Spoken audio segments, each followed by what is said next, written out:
The music pounded through my body like a second heartbeat, each bass note vibrating against my ribs as I weaved through the crowd. Crystal chandeliers cast fractured light across the marble floors of the hotel ballroom, transforming ordinary faces into kaleidoscope masks. I shouldn't have been there, an invisible ghost among Manhattan's elite. But when your roommate is the event photographer and begs for an assistant, you don't say no. Not when you're 3 months behind on rent. "Just hold the reflector and stay out of the way," Zoe had said, squeezing my arm before disappearing into the crowd, leaving me alone with equipment I barely knew how to use. The champagne they'd offered staff was cheap, nothing like what flowed freely for the guests, but it hit my empty stomach hard. I hadn't eaten since yesterday's half sandwich. The room tilted slightly as I pressed my back against a pillar, trying to steady myself. My black uniform, borrowed from Zoe's closet, hung loose around my waist. I'd lost weight again. That's when I first noticed him. He didn't move like the others. While the crowd ebbed and flowed in chaotic patterns, he cut through like a blade. Straight, deliberate, unavoidable. 3 men flanked him, their eyes constantly scanning the room. His suit wasn't flashy like the tech executives or the Wall Street types, but something about the fabric caught the light differently, absorbing rather than reflecting. Italian, custom-made. Even I knew enough to recognize that. When he turned, I glimpsed his profile. Sharp jaw, straight nose, dark hair cropped close at the sides but longer on top. Not classically handsome, but magnetic. Something ancient in my brain whispered danger. I looked away too late, his gaze locked with mine across the room, and for a moment, everything else blurred. A half smile appeared on his face, there and gone like a camera flash. I felt naked, exposed, as if he'd reached across the distance and peeled back my skin to examine what lay beneath. "Move, will you?" Someone bumped into me, spilling champagne down my borrowed dress. The spell broke. I mumbled an apology, dabbing futilely at the stain with a cocktail napkin. When I looked up again, he was gone. "Emma, there you are." Zoe materialized beside me, camera hanging around her neck. "I need you upstairs for the balcony shots. The client wants the whole ballroom from above." I followed her to the grand staircase, grateful for a task to focus on. The second floor was quieter, the music a distant thrum. We found a service door that led to a small balcony overlooking the ballroom. "Hold this." Zoe thrust the reflector into my hands. "And don't drop it. It costs more than your student loans." The joke hit too close to home. My stomach lurched as I positioned myself beside her, arms trembling slightly from exhaustion and hunger. Below, the party swirled in patterns of wealth and power I'd never understand. The champagne, the stress, the hunger, it all crashed against me in waves. Black spots danced at the edges of my vision. "I need to sit down," I murmured, but my voice was lost beneath the music. The spots expanded, merging into darkness. The last thing I remembered was the reflector slipping from my fingers, Zoe shouting my name, and the sensation of falling. Then, nothing. I awoke to the scent of leather and something spiced, sandalwood, perhaps, or amber. My eyelids felt heavy, but I forced them open. The first thing I saw was not where, but who. Him. The man from the ballroom. His face hovered above mine, features sharper up close. Deep-set eyes the color of burnt copper studied me with unnerving intensity. I realized, with a jolt of panic, that I was cradled against his chest, one of his arms supporting my shoulders, while the other lay across my waist. "Don't move," he said, his voice lower than I'd expected, a rough edge beneath the cultured tone. "You fainted." We were in a car. No. A limousine, the privacy divider up, enclosing us in a cocoon of soft lighting and plush seating. Outside the tinted windows, Manhattan slipped by in streaks of neon and shadow. "Where?" My voice cracked. I tried again. "Where are you taking me?" "Hospital." I struggled to sit up, panic giving me strength. "No hospitals. I can't afford—" I bit my lip, embarrassment flooding through me. "I'm fine. It was just low blood sugar.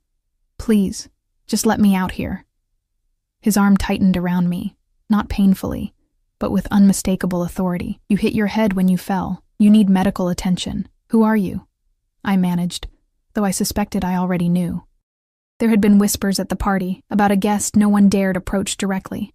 Someone powerful enough to make politicians and billionaires nervous. He studied me for a long moment, as if weighing what to tell me. "Alessandro Russo," he finally said, not offering his hand, not adding any title or explanation. The name hit me like cold water. Everyone in New York knew the Russo family. Officially, they owned real estate and shipping companies. Unofficially, they controlled much of the city's underworld. I'd read enough headlines to know that law enforcement couldn't touch them. Witnesses disappeared, and prosecutors suddenly dropped cases. I was alone in a car with a man who could make people vanish. "Your friend, the photographer, she's following in another car," he added, misreading my fear.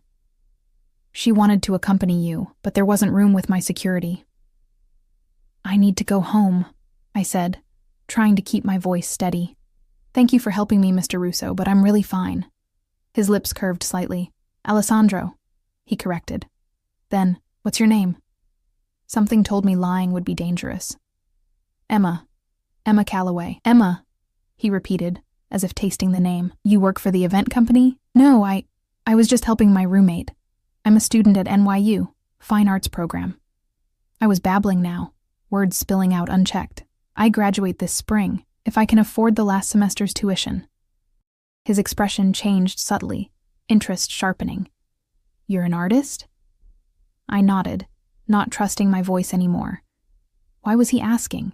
Why did he care? The car slowed, then stopped. We'd arrived at a private entrance to what looked like an upscale medical facility. "Not a regular emergency room. This is my family's medical center," he explained, reading my confusion. "They'll take care of you." Before I could protest again, the door opened. One of his security men stood waiting.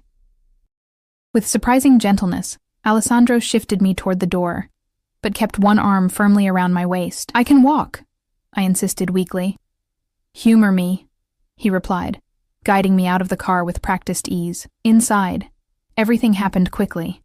I was taken to an examination room that looked more like a luxury hotel suite than a hospital. A doctor appeared, a woman in her 50s with a kind face, but eyes that darted nervously to Alessandro. "It's likely just dehydration and low blood sugar," she told him after examining me, "but we'll run some tests to be sure there's no concussion." Alessandro nodded. "Do whatever is necessary. I'll wait."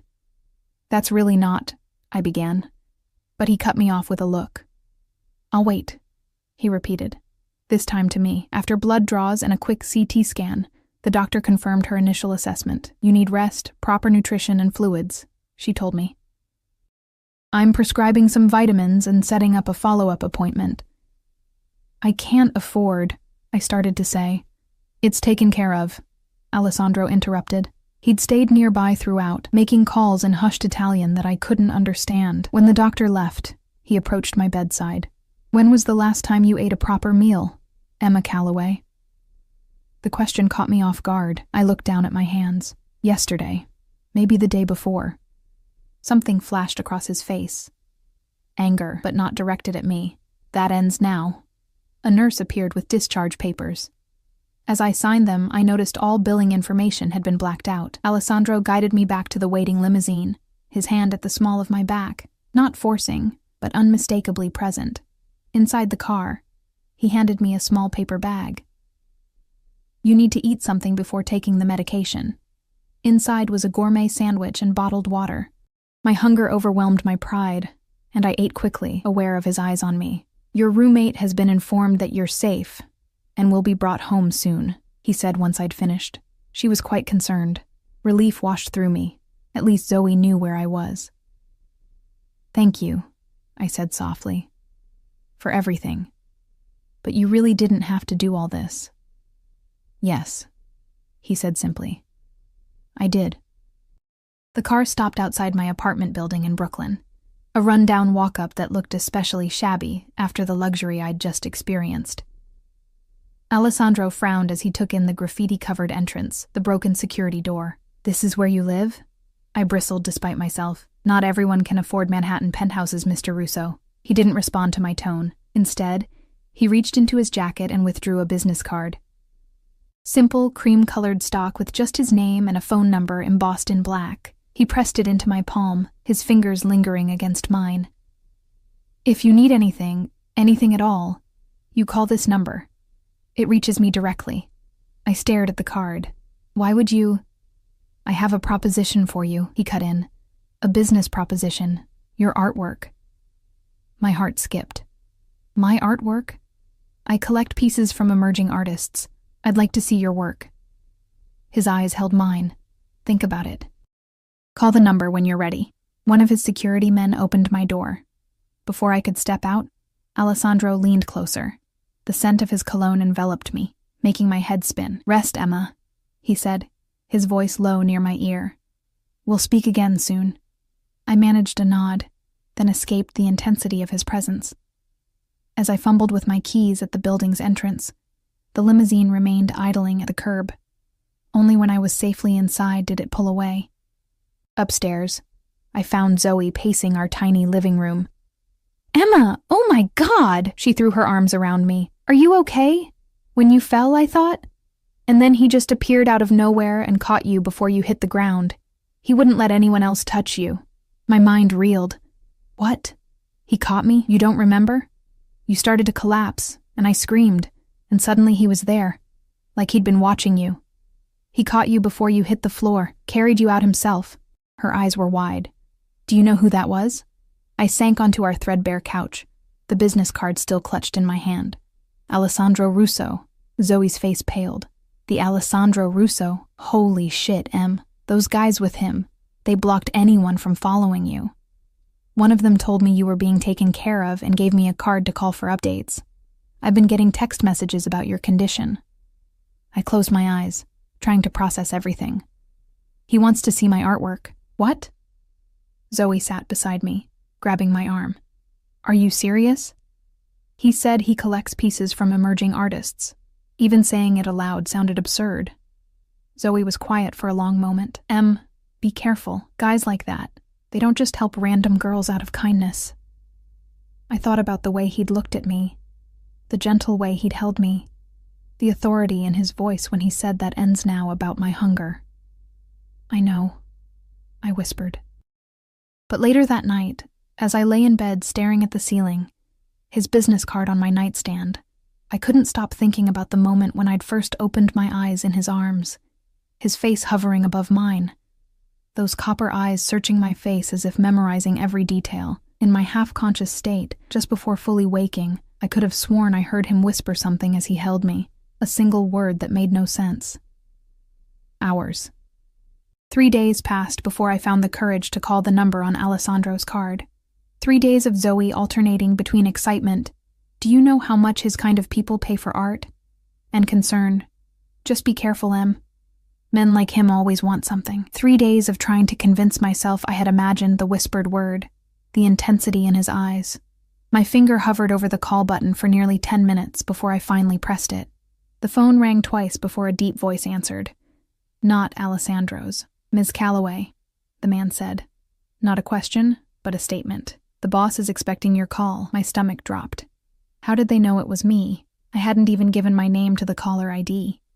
Before I could respond, there was a rustling sound, and then Alessandro's voice came through the speaker, sending an involuntary shiver down my spine.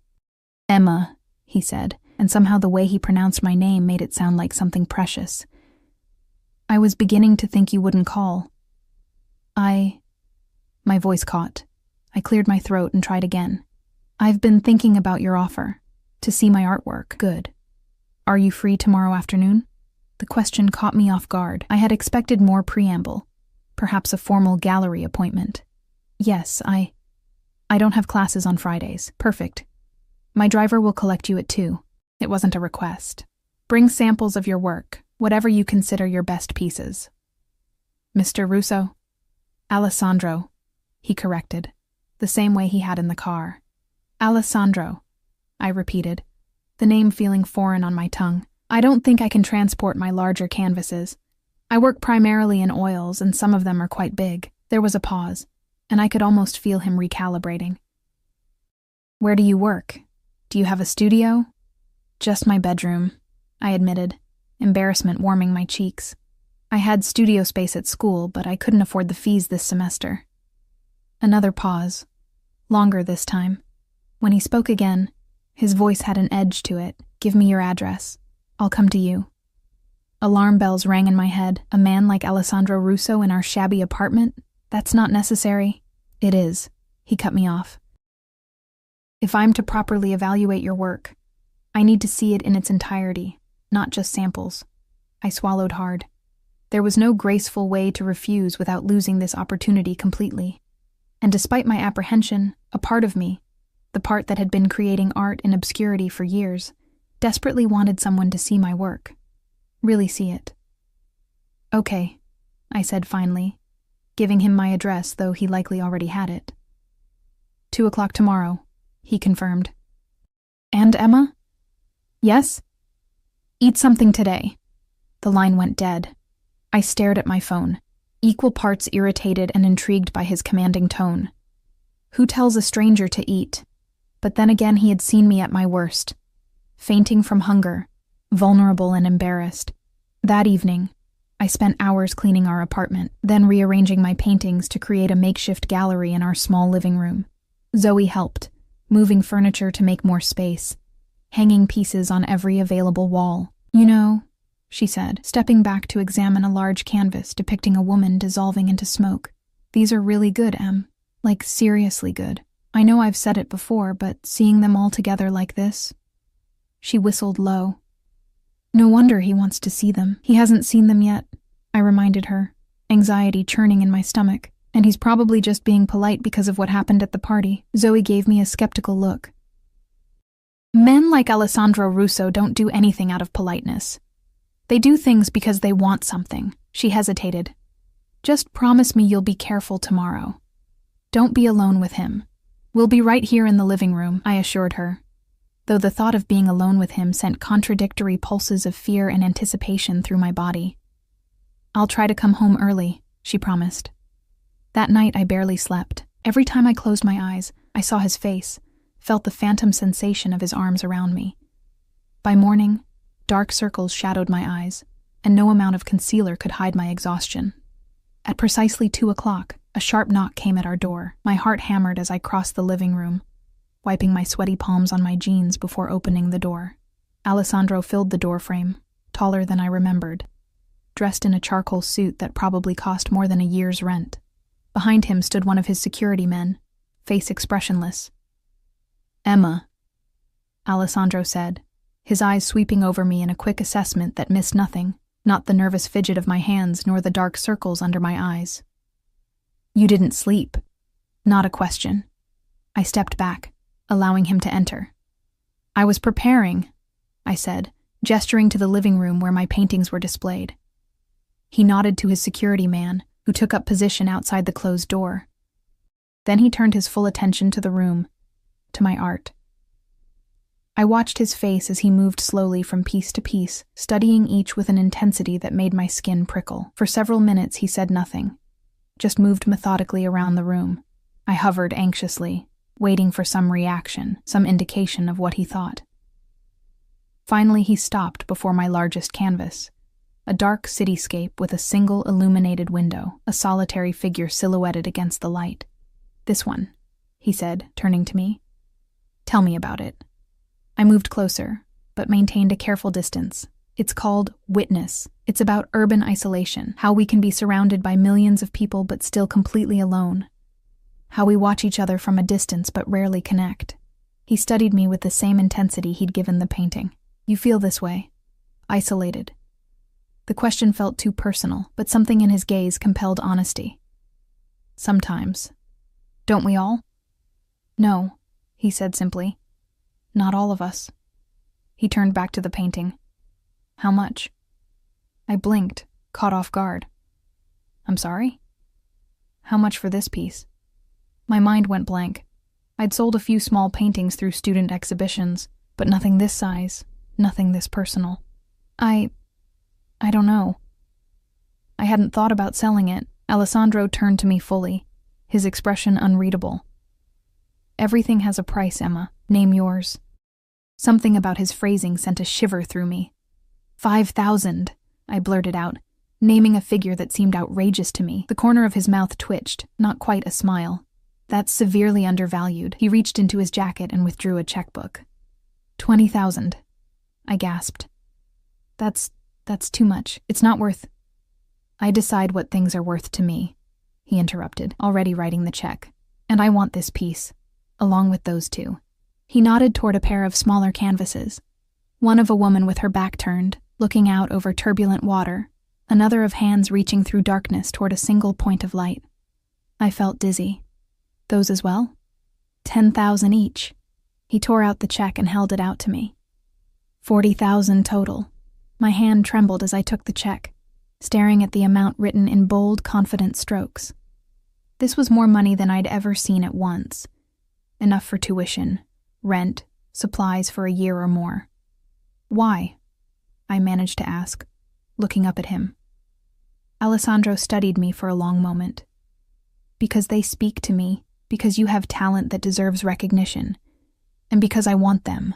There was something beneath his words, something unspoken that hung in the air between us. Before I could decipher it, he moved closer, into my personal space, not touching me, but near enough that I could smell his cologne, feel the heat radiating from his body. "You're not eating properly," he said, his voice low. "You're still too thin." I crossed my arms defensively. "I eat enough." "No, you don't." His eyes narrowed. "And you're not sleeping. Are you always this careless with yourself?" Irritation flared. "With all due respect, Mr. Russo." Alessandro, I corrected, meeting his gaze despite the intimidating intensity. "My eating and sleeping habits are none of your concern." Something dangerous flashed in his eyes, there and gone in an instant. "They became my concern the moment you collapsed in my arms, Emma. The memory of that moment, of waking in his embrace, disoriented and vulnerable, sent heat through my body. That was an unusual circumstance. It won't happen again." He stepped closer, and this time his hand came up, fingers brushing my cheek in a touch so light it might have been imagined. "See that it doesn't. I won't always be there to catch you." I couldn't breathe. Couldn't think past the sensation of his fingertips against my skin. When he withdrew his hand, it felt like losing something essential. "I'll send people to collect the paintings tomorrow," he said, his tone shifting to business-like efficiency. "In the meantime, use some of that money to eat a proper meal and get some rest." I nodded, still clutching the check. "Thank you. For the purchase, I mean." "It's the investment," he replied. "I have an eye for potential, for things of value others overlook." His gaze traveled over me again, more deliberately this time. "Very few people surprise me, Emma Calloway." "You did." Before I could respond, he turned toward the door. "I have a gallery opening next Friday evening. A private showing for a new artist I'm sponsoring. I'd like you to attend." "Me? Why?" "Because I think you'll find it educational, and because I want you there." He reached into his pocket and produced a cream-colored envelope. "The details are inside. My driver will collect you at 8. Again, not a request. I took the envelope, fingers brushing his. "I don't have anything to wear to that kind of event." A small smile curved his lips. "That's been taken care of as well." "What do you mean?" "You'll see." He moved to the door, opening it to reveal his waiting security man. "Friday, 8 o'clock. Eat something substantial before then." Then he was gone, leaving behind the scent of his cologne, a check for $40,000, and 1,000 unanswered questions. I sank onto the couch, staring at the check in my hand. It felt surreal, like something from a dream or a nightmare. What did he really want from me? Men like Alessandro Russo didn't pay $40,000 for paintings from unknown artists without expecting something in return. My phone buzzed with a text message from Zoe. "Sorry, can't get away from work." "Everything okay? Is he still there?" I typed back. "He's gone. He bought 3 paintings for $40,000. Her response came instantly. "What? OMG, are you serious?" Before I could reply, another text appeared. "Wait, what does he want in return?" The same question that was spinning through my own mind. What did Alessandro Russo want from me? And why did the intensity in his eyes, the gentleness of his touch, make me almost not care about the answer. 2 hours later, as I was still trying to process everything, a delivery arrived. A large white box tied with a black satin ribbon. The delivery person refused to tell me who it was from, but I already knew. Inside, nestled in layers of tissue paper, lay a dress of deep midnight blue, the fabric catching the light like water. Alongside it was a smaller box containing delicate silver jewelry and a pair of heels that looked Italian and expensive. At the bottom was a card with a single line written in strong, slanted handwriting. For Friday. Wear your hair down. I ran my fingers over the dress, the silk cool and smooth against my skin. It was the most beautiful thing I'd ever seen, and probably cost more than all my possessions combined. This was dangerous. He was dangerous.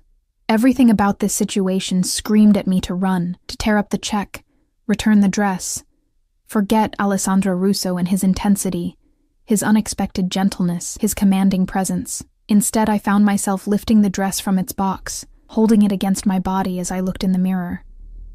It would fit perfectly, as if he'd somehow known my exact measurements, as if he'd studied me. The thought should have frightened me. Instead, I felt a thrill run through me, a dangerous, forbidden excitement at being seen, truly seen, by someone like him. Friday suddenly seemed very far away.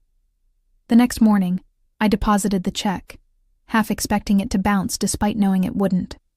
By afternoon, the funds were in my account, more money than I'd ever had at once. I paid my outstanding tuition balance, bought art supplies, and set aside money for rent and groceries. Still, most of it remained, a strange security I'd never known before. True to his word, men came for the paintings, handling them with professional care, wrapping each meticulously before carrying them away. They left me with a receipt and another business card, this one for an art gallery in Chelsea. The owner's name was circled in the same strong handwriting. She's expecting your call. That evening, as I sat on the fire escape outside our apartment window, sketching the sunset, my phone rang with an unknown number. "Ms. Calloway?" a woman's voice asked when I answered. "This is Sophia Russo, Alessandro's sister." My pencil froze mid-stroke. "Oh, hello. My brother asked me to call you," she continued, her voice pleasant but reserved. "He mentioned you might need assistance preparing for Friday's event. That's not necessary. It wasn't a suggestion," she cut in smoothly. "Alessandro rarely takes an interest in new artists. When he does, the family supports his decision. I'll pick you up tomorrow at noon. We'll have lunch, then visit my personal stylist." Like her brother, Sophia Russo didn't make requests. She stated what would happen.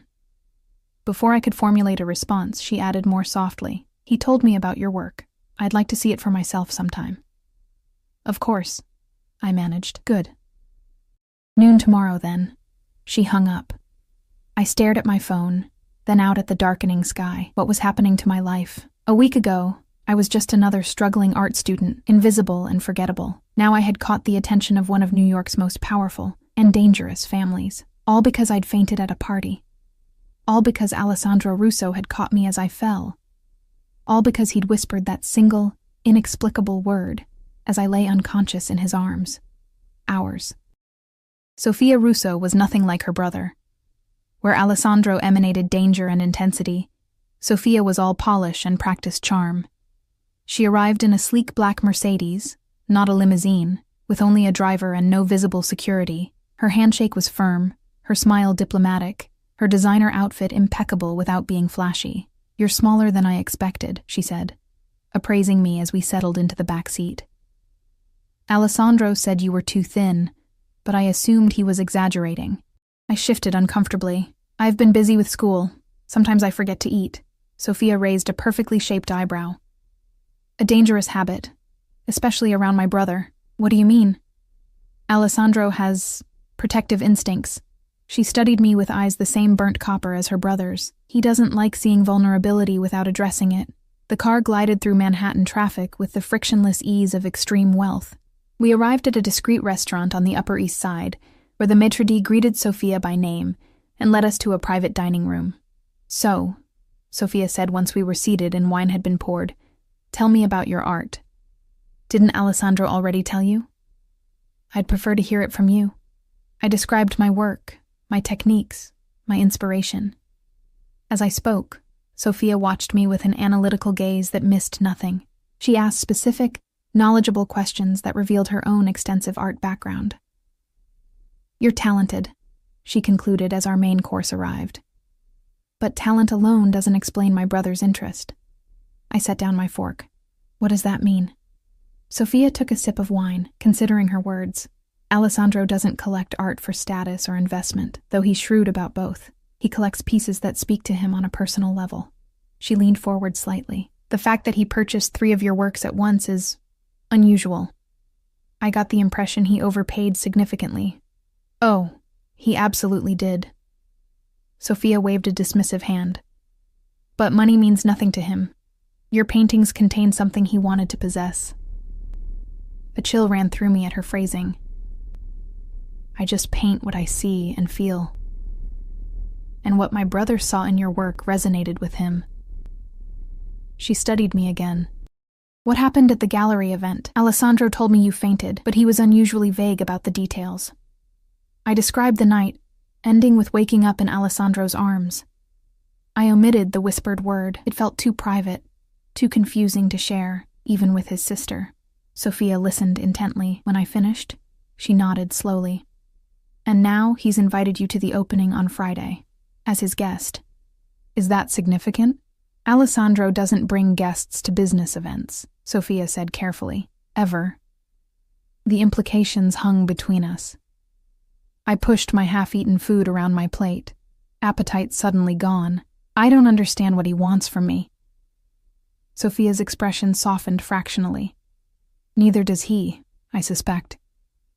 She reached for her purse. "Come, we have appointments to keep." The rest of the afternoon passed in a whirlwind of luxury. Sophia's stylist worked on my hair and makeup, teaching me techniques for the event. A personal shopper brought selections that complemented the blue dress. Sophia supervised everything with crisp efficiency, occasionally stepping away for hushed phone calls in Italian. By 5 o'clock, I barely recognized myself in the salon mirror. My usually unruly hair fell in soft waves, my skin looked luminous, and I'd learned how to recreate the subtle makeup look for Friday. "Alessandro was right about your bone structure," Sophia commented as we returned to the car. "You clean up remarkably well." I wasn't sure if it was a compliment or an observation. "Thank you for today," I said. "For everything." She waved my gratitude away. "This isn't charity, Emma. When a Russo shows interest in something, or someone, we protect that interest." She handed me a small shopping bag containing cosmetics and accessories.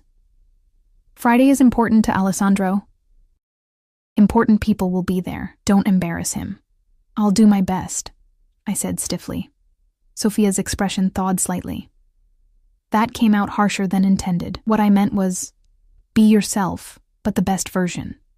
The version I've seen glimpses of today." Her tone softened further. "My brother doesn't extend himself for just anyone. There must be something special about you."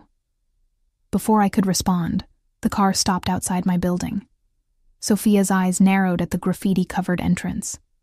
"This neighborhood isn't safe. It's all I can afford," I said, though that wasn't entirely true anymore. "Thank you again for today." Sophia nodded. As I reached for the door handle, she spoke again. "Emma, one more thing." I turned back. "Yes?" "Be careful with Alessandro," she said, her voice uncharacteristically gentle, "not because he would hurt you, but because he doesn't know how to care for fragile things without breaking them." The warning stayed with me for the next 2 days, echoing in my mind as I tried to focus on schoolwork and not the approaching Friday evening. Sophia had given me a glimpse into Alessandro's world, a world of wealth, power, and unspoken rules I didn't understand. Friday arrived with a mixture of anticipation and dread. I spent hours getting ready, following Sophia's instructions meticulously. When I finally stepped into the midnight blue dress, it fit as if created specifically for my body. The silk flowed like water, making me feel simultaneously exposed and armored. At precisely 8, a knock came at the door. I opened it, expecting a driver, but found Alessandro himself standing there. For a moment he simply looked at me, his expression shifting subtly from appreciation to something deeper, more possessive. "Beautiful," he said finally. the single word carrying more weight than effusive praise. I flushed under his scrutiny. "Thank you. And thank you for the dress. You shouldn't have—" "I wanted to," he cut in. "It suits you." In the sleek black limousine, Alessandro sat closer than necessary, his thigh occasionally brushing mine when the car turned. He smelled of that same sandalwood cologne, mingled with something distinctly his. "Sophia tells me you had a productive day together," he said, his eyes still moving over me in that assessing way that made my skin tingle. "She was very helpful." I hesitated. "She seems protective of you." A slight smile curved his lips. "My sister sees herself as the family diplomat. She smooths the way." His hand moved to rest beside mine on the seat, not touching but close enough that I could feel its heat. "Did she warn you about me?" The directness of the question startled me into honesty. "Yes." "And yet you're here." Not a question, but a statement tinged with satisfaction. "I'm curious," I admitted. "About the gallery, about your world, about why you're doing all this." He studied me for a long moment. "Curiosity can be dangerous, Emma." "So I've heard." His smile widened fractionally. "Sophia approves of you, despite her warnings. That's rare." The gallery was in a converted warehouse in Chelsea, the space transformed into a minimalist showroom with dramatic lighting. As we entered, conversations paused, heads turned. Alessandro's hand settled on the small of my back, guiding me through the crowd. People nodded deferentially as we passed, their eyes curious, sometimes suspicious as they took in my presence at his side. "They're wondering who you are," Alessandro murmured close to my ear. "Who am I?" I asked, the question more loaded than I intended. His hand pressed slightly firmer against my back. "Tonight? You're with me. That's all they need to know." The artist being featured was a young sculptor whose work featured twisted metal forms that somehow conveyed both violence and fragility. Alessandro introduced me to her, a nervous woman not much older than me, who kept glancing at him with a mixture of gratitude and fear. "Your work is amazing," I told her sincerely. "Thank you," she replied. "Alessandro saved my career. I was working as a waitress, creating pieces in my parents' garage, when he saw one of my sculptures at a street fair." She lowered her voice. "He bought everything I had, then set up this showing, introduced me to collectors who actually matter." I glanced at Alessandro, who was speaking with an older couple nearby, his attention seemingly elsewhere, though I suspected he could hear every word. "Why would he do that?" I asked. The sculptor shrugged. He said my work reminded him of how beauty can emerge from destruction. She looked around at the crowded gallery, at the red sold stickers already appearing beside most pieces. "Whatever his reasons, I'm grateful." Throughout the evening, Alessandro kept me close, his hand returning to my back whenever we moved through the crowd. He introduced me to selected people, gallery owners, collectors, artists, but deflected questions about my relationship to him with practiced ease. "Emma is a talented painter," he would say. "You'll be seeing her work soon enough."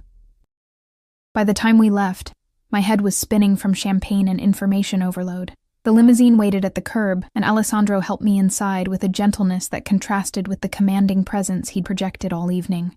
"What did you think?" he asked as the car pulled away. "It was enlightening," I said. "Everyone seems afraid of you, even the artist you're helping." Alessandro didn't deny it. "Fear and respect often look similar. Which do you prefer?" His eyes gleamed in the dimly lit interior. "From most people, either is acceptable." He shifted closer. "From you? Neither." My breath caught. "What do you want from me, Alessandro?" He studied me for a long moment, something unreadable passing behind his eyes. Then he reached out, his fingers tracing the line of my jaw with feather-light precision. "Everything," he said simply. The word hung between us, heavy with implication. Everything. My pulse quickened as his fingers continued their gentle exploration, tracing from my jaw down to the hollow of my throat, where my heartbeat betrayed my reaction. "You don't even know me," I whispered. "I know enough." His voice had dropped lower, rougher at the edges. "I know your talent, your struggle, your strength. I've seen how you fight to survive in a world that wants to break you." His hand moved to cut my cheek, and I know that from the moment I caught you as you fell, something changed. I couldn't look away from his gaze, couldn't pretend I didn't feel the electric current running between us, for you or for me. Both. Alessandro leaned closer, his breath warm against my lips. Tell me you don't feel it too, Emma. Tell me. And I'll stop.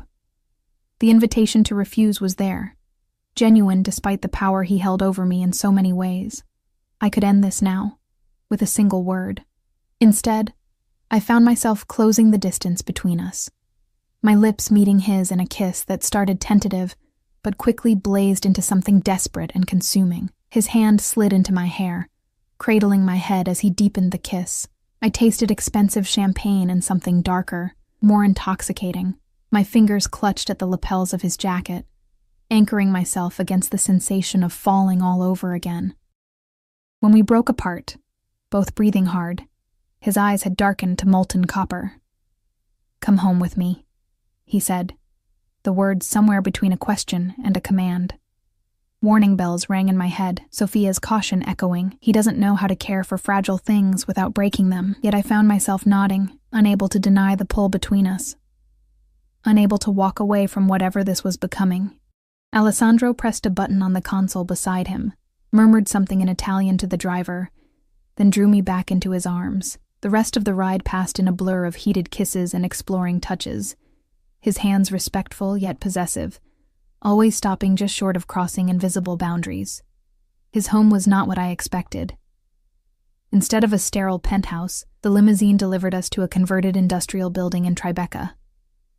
Security was everywhere but discreet, men nodding respectfully as Alessandro guided me through a private entrance and into an elevator requiring both a key card and fingerprint scan. "I value my privacy," he explained, noting my surprise at the measures. The elevator opened directly into his apartment, though apartment seemed an inadequate word for the sprawling space. High ceilings with exposed beams, brick walls softened by strategic lighting, and floor-to-ceiling windows showcasing the glittering city beyond. But what caught my breath was the art. Dozens of pieces, thoughtfully arranged throughout the open space. Paintings, sculptures, installations, some by artists I recognized, others unfamiliar, and there, in a place of honor on the main wall, my 3 paintings, already professionally hung and perfectly lit. "You displayed them," I said softly, moving closer to the wall. Alessandro came up behind me, his hands settling lightly on my shoulders. "Of course. Art should be seen, appreciated." His thumb traced small circles against the bare skin of my upper back. "Like you." I turned in his embrace, studying his face. "Why me, Alessandro? With your resources, your connections. You could have anyone. Why a struggling artist from Brooklyn?" His expression softened fractionally. "Because you're real." He tucked a strand of hair behind my ear. "In my world, authenticity is rare and precious. You create beauty from pain without artifice. You survived hardship without becoming hard. You barely know me," I repeated, though the protest sounded weak even to my ears. "I know what matters." He led me to a leather sofa, poured 2 glasses of amber liquor from a crystal decanter. "When I caught you that night, when you were unconscious in my arms, you seemed so fragile. Yet there was something in your face, a strength that moved me." He handed me a glass. "Then I saw your art and understood. You transform vulnerability into power. That's rare." I sipped the liquor, smoky and expensive, while processing his words. "And what do you transform, Alessandro? What pain shapes your world?" Something dangerous flashed in his eyes. "You ask dangerous questions." "You invited me here," I countered. "If I'm going to enter your world, shouldn't I know what drives you?" Alessandro set down his glass, moved closer until our knees touched. "My family built an empire from nothing. We protect what's ours. Sometimes that requires difficult choices. Is that why people fear you? They fear what they don't understand." His hand found mine, fingers intertwining. "Power always frightens those who don't possess it. And me? Should I be frightened?" His grip tightened slightly. "Never of me, Emma. With me." The distinction felt important, though I wasn't entirely sure what it meant. I finished my drink, the alcohol warming my blood, lowering defenses I hadn't realized I'd constructed. "You're tired," Alessandro observed, taking the empty glass from my hand. "It's been an overwhelming evening for you." I started to protest, then realized he was right. The emotional intensity of the night had drained me more than I'd noticed. He stood, pulling me gently to my feet. "Come," he said, leading me through the apartment to a guest room, larger than my entire Brooklyn apartment. "Rest. We can talk more tomorrow." I blinked in surprise, having assumed his invitation home held different implications. "You're not—" A small smile touched his lips. "I don't rush what's important, Emma." He brushed his fingers against my cheek. "And this, you, is important to me." He showed me the attached bathroom, pointed out a silk nightgown laid out on the bed. "My assistant anticipated you might stay. Everything you need should be here." He moved to the door, paused. "If you need anything, I'm just down the hall." Before he could leave, I caught his hand. "Alessandro?" He turned back, eyebrow raised in question. "That night, when I fainted, when you caught me, did you say something to me?" His expression stilled, became unreadable. "What do you think you heard?" I hesitated, then decided on honesty. "It sounded like ours." "But that doesn't make sense." Alessandro studied me for a long moment. Then he stepped closer, his hand cupping my face with surprising gentleness. "Sleep, Emma. We'll talk tomorrow." He pressed a kiss to my forehead and left, closing the door softly behind him. I stood frozen, more confused than ever, neither confirming nor denying. But something in his reaction told me I hadn't imagined it. I'd heard correctly. But what could it possibly mean? The nightgown fit perfectly, like everything else Alessandro had provided.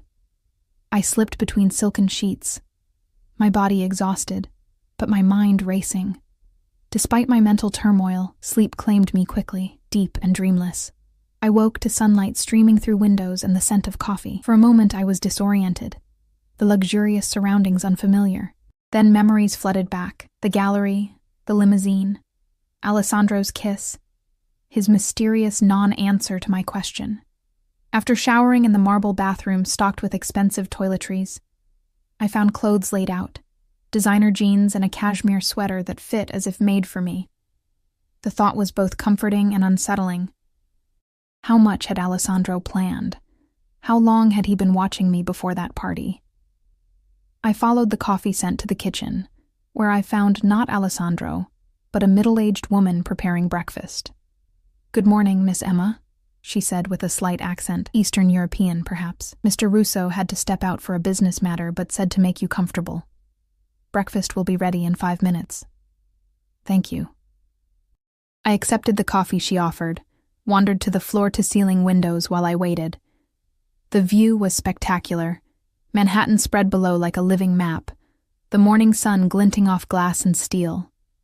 My phone buzzed in the pocket of the borrowed jeans. A text from Zoe. Where are you? Did not come home last night? Are you okay?" I quickly responded, "I'm fine. At Alessandro's."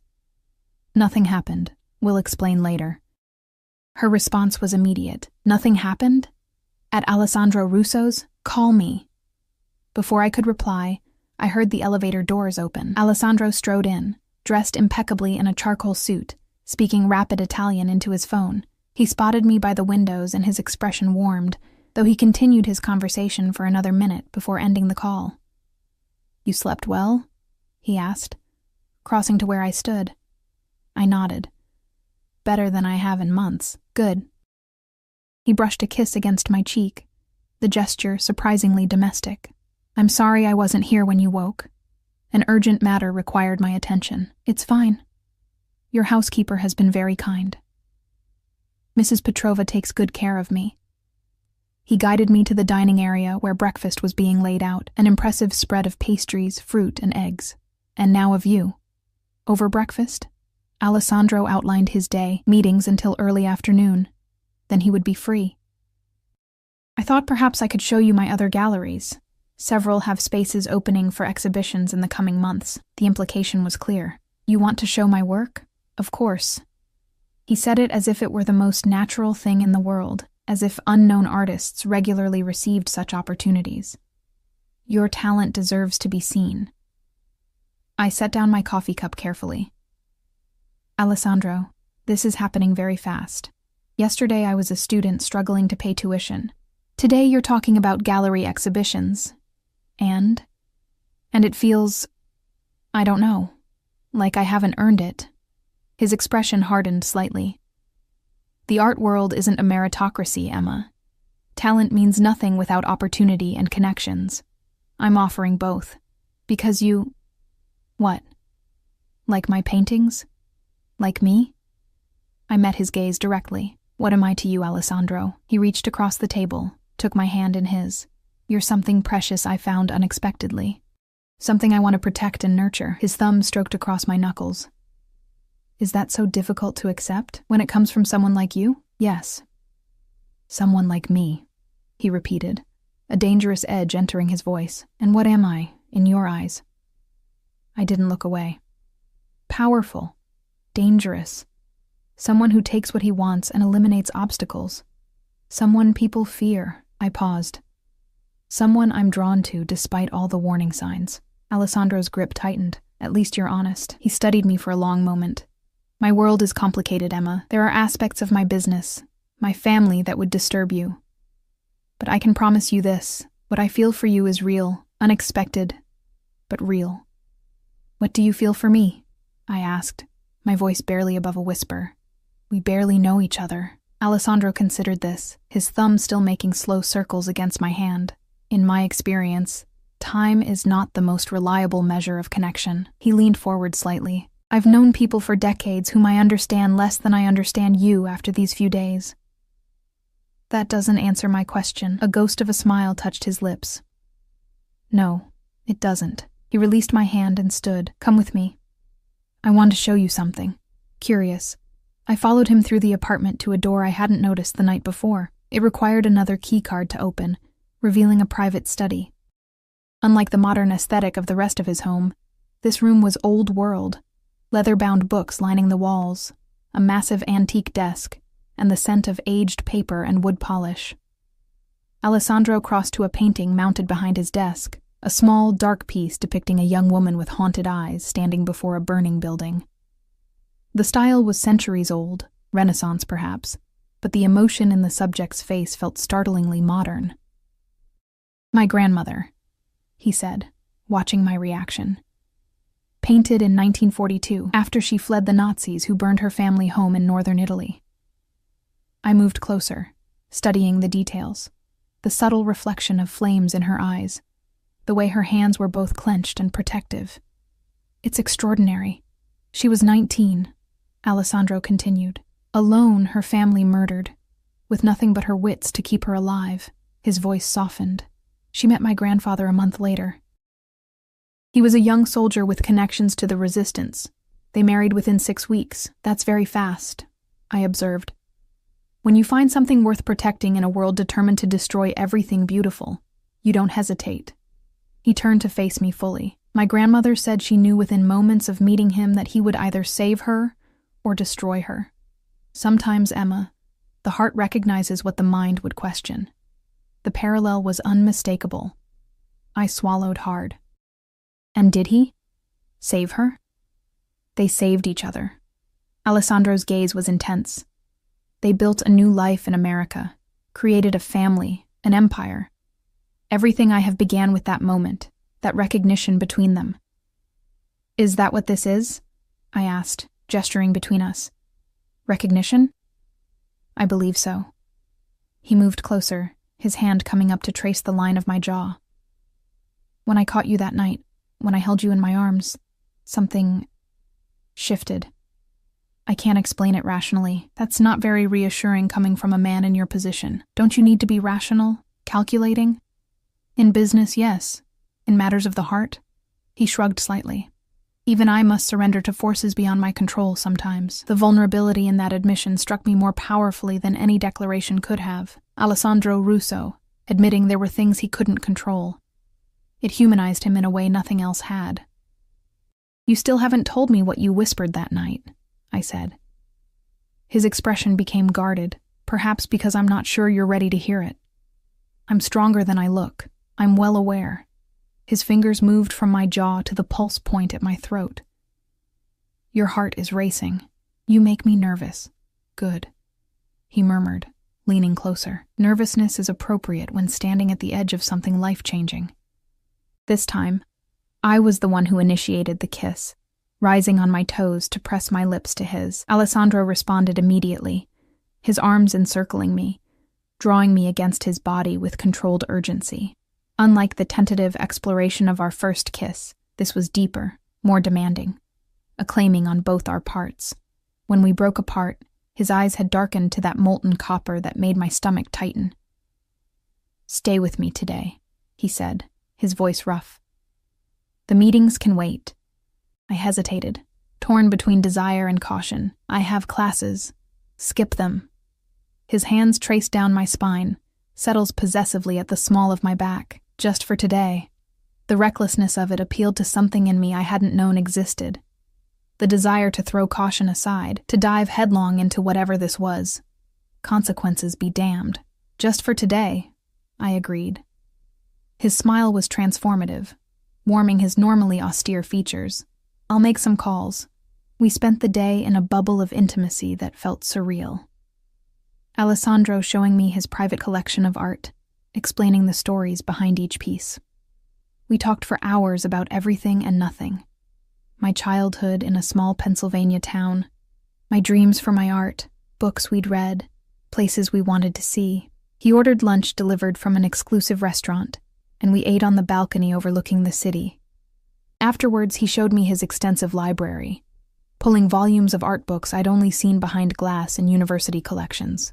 These are for reference, he said, placing a rare book of Renaissance sketches in my hands. Feel free to use anything here whenever you want.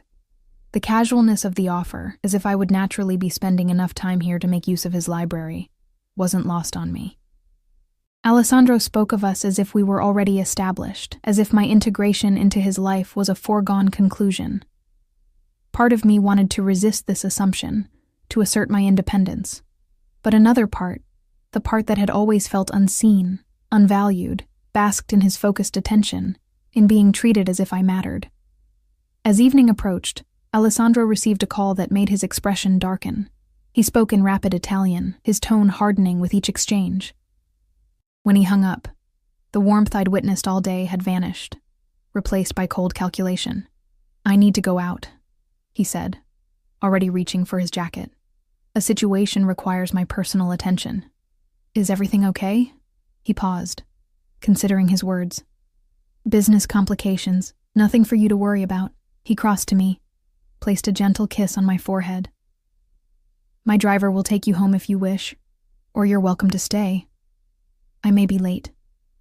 I thought of my tiny Brooklyn apartment, of Zoe's inevitable interrogation, of the cramped bed and noisy neighbors. Then I thought of this sanctuary with its library and art and silence. I'll stay, I decided, if that's really okay. Relief flickered across his face. More than okay. He hesitated, then added, Emma, there are aspects of my business that... It's better you don't know details. Safer for you. The reminder of who he really was, what he really did, sent a chill through me. I'd spent the day with Alessandro the art collector, the intelligent conversationalist, the attentive companion. But now Alessandro the Mafia boss was reasserting himself. I understand, I said quietly. His eyes searched mine, looking for judgment or fear. Finding neither, he nodded once. I'll have Mrs. Petrova prepare dinner for you. Don't wait up. After he left, the apartment felt emptier than its spacious dimensions warranted. I wandered through the rooms, examining artwork, trailing my fingers over books and furniture that cost more than I'd make in years. Eventually, I settled in the library with a rare volume of Botticelli sketches and lost myself in the master's work. Mrs. Petrova brought a tray with dinner, simple but delicious pasta and a glass of wine. After eating, I curled up on the leather sofa with another book. Despite my intention to wait for Alessandro's return, exhaustion claimed me, and I drifted off surrounded by the scent of old books and leather. I woke to the sensation of being lifted, Disoriented, I blinked awake to find Alessandro carrying me toward the bedroom. "You're back," I murmured sleepily. "I told you not to wait up," he chided gently, pushing open the door to the guest room with his shoulder. "I didn't mean to." As my senses returned, I noticed he'd changed clothes. His new shirt was impeccable, but a faint metallic scent clung to him, copper and salt. I chose not to examine what that might mean. He laid me on the bed with surprising gentleness. "Sleep, Emma. We'll talk tomorrow." "Stay," I found myself saying, catching his hand as he straightened. "Please." Alessandro went still, his expression unreadable in the darkness. "Are you sure?" I nodded, shifting over to make room. After a moment's hesitation, he removed his shoes and jacket and stretched out beside me on the bed. I turned into him, resting my head on his chest, listening to the steady beat of his heart. His arm came around me, protective and possessive at once. "This wasn't my intention when I brought you here," he said quietly into the darkness. "I know." And somehow, I did know. Despite his reputation, despite the obvious attraction between us, Alessandro had been careful not to pressure me, not to take advantage of the power imbalance between us. We lay in comfortable silence for several minutes before I gathered the courage to ask the question that had been haunting me. "Alessandro, when I fainted at the party and you caught me, what did you whisper?" His body tensed almost imperceptibly beneath mine, for so long that I thought he wouldn't answer. He was silent. Then, his voice so low I barely caught it. "Ours." I lifted my head to look at his face. "Ours? What does that mean?" In the dim light filtering through the windows, his expression was solemn, intense. "In my family, there's a story passed down generations, a belief." His hand stroked slowly up and down my spine. "That when you find the one person meant for you, something inside recognizes them instantly. My grandfather described it to my father, who described it to me. Like pieces of the same soul finding each other again. Soulmates?" I asked, skeptical despite the intimacy of the moment. "Nothing so poetic," he corrected. "More primal, a recognition at a level beyond conscious thought. When I caught you, when I held you unconscious in my arms, something in me responded. A certainty I can't explain logically." His eyes held mine, ours. Meant to be part of us, part of me. The confession should have frightened me, its intensity. Instead, its presumption. It resonated somewhere deep inside, as if answering a question I hadn't known to ask. "That's why you've done all this?" I gestured vaguely, encompassing everything. The money, the clothes, the galleries. Because of some family superstition? "No," he said firmly. "I've done all this because you deserve it, because your talent is extraordinary. The recognition merely opened my eyes to you when I might otherwise have passed by." His hand came up to cup my face. "I would never force you into anything, Emma. I may be many things, some of them dark, but never that." I believed him. Despite every rational objection, despite knowing so little about him beyond his reputation, I believed in his sincerity. "I should be running in the opposite direction," I whispered. "Why aren't you?" I considered the question seriously. "Because when I'm with you, I feel seen, like someone finally notices me. Not just my art or what I can offer, but me." Alessandro's thumb traced my lower lip. "I see you, Emma Calloway, all of you." He leaned closer, his breath warm against my lips. "And everything I am responds to everything you are." This time when we kissed, it was different, deeper, with an underlying urgency that hadn't been there before. His hands tangled in my hair as mine explored the solid planes of his chest. We moved together as if we'd done this countless times, as if our bodies already knew the language of each other. Clothes were discarded slowly. Each new revelation of skin met with reverent touches, unhurried exploration. When we finally came together, it was with a sense of inevitability, as if we were always meant to find each other this way, to connect in this most intimate manner. Afterward, lying tangled in silk sheets in each other's limbs, Alessandro held me close, his heartbeat strong and steady beneath my ear. "What happens now?" I asked, tracing patterns on his chest. "Whatever you want," he said, surprising me. "I won't pressure you, Emma. This us. It needs to be your choice." I propped myself up on an elbow to look at him. The great Alessandro Russo, leaving a decision to someone else?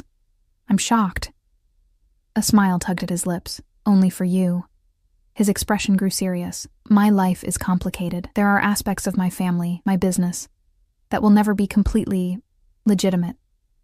I won't insult you by pretending otherwise. I know what your family does, Alessandro." "You know rumors, headlines," he corrected. "The reality is both less and more dramatic than what you've heard." He tucked a strand of hair behind my ear. "I can promise you safety, protection, everything material you could want, but I can't promise a simple life." I thought about my existence before him.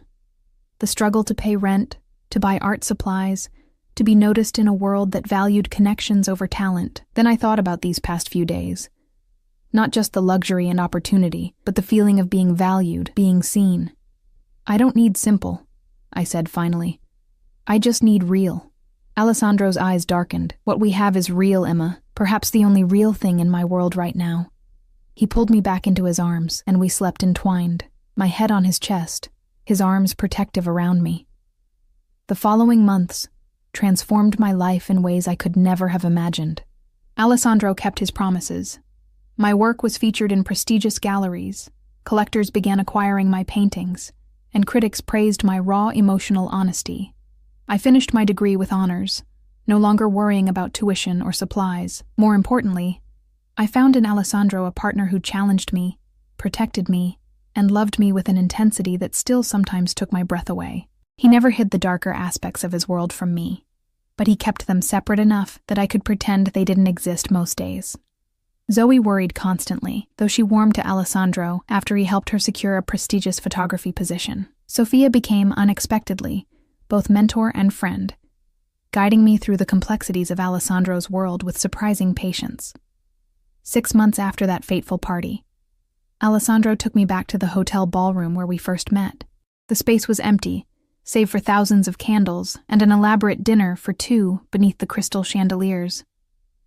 "This is where everything changed," he said, leading me to the exact spot where I'd fainted into his arms, "where I found you." He knelt on one knee, producing a ring box containing an antique diamond that had belonged to his grandmother, the woman in the painting, Emma Calloway, he said, his voice rough with emotion. "I knew you were mine the moment I caught you. Will you be my wife?"